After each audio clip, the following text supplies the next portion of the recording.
Welcome to another Your Management Moment. Here's where we encourage you to pause for the cause and take time to feed yourself so that you can go out there and be your best in leading and growing your business. Today, we're going to talk about fear. Are your fears undermining your business growth? I had one of my quotes on Twitter retweeted many times this morning, and it reminded me of one of the most significant challenges in starting and growing a business: managing trust, or rather, managing the lack of it. Here's how the tweet went. One of the most significant blocks to rapidly growing a business is trust. Almost every decision related to growth involves trusting someone or someone to do something. Lesson: the faster you can trust, the faster you can grow.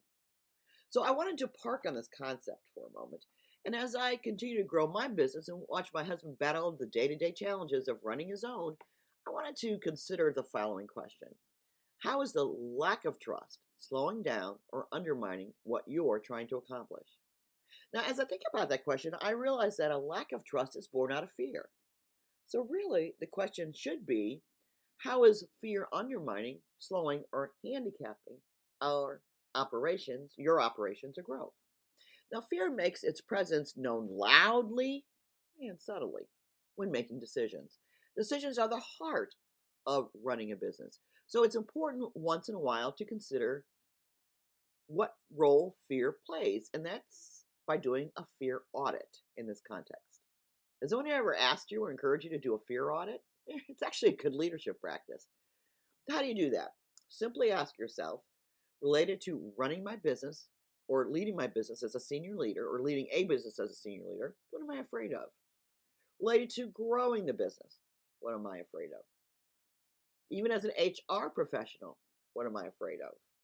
Now, I've answered these questions in the following ways. There are things I don't know, so I need to hire contract help. Afraid that who I hire or engage for a project won't deliver. And I'm afraid that I'll waste precious time and money. Yeah, these are my answers. Another answer, which leads to, I'm afraid to go through another perpetual cycle of trial and error related to purchasing resources to help me grow my business. And I'm afraid that my fears won't come true. And I'm also afraid that I'm currently trying things that won't work. I won't even address if these fears are legitimate or rational. All I really need to know is related to the answer to the next question. How have any of these fears undermined the very goals I'm trying to achieve? Well, I have to admit, I could be scaling faster if I found someone to help me in certain areas, and I'm realizing that fear is causing me to put off taking action to search for help. What's interesting is I know and tell my clients that delayed action delays dreams realized. Clearly, in this specific instance, I'm not practicing what I preach. Sigh.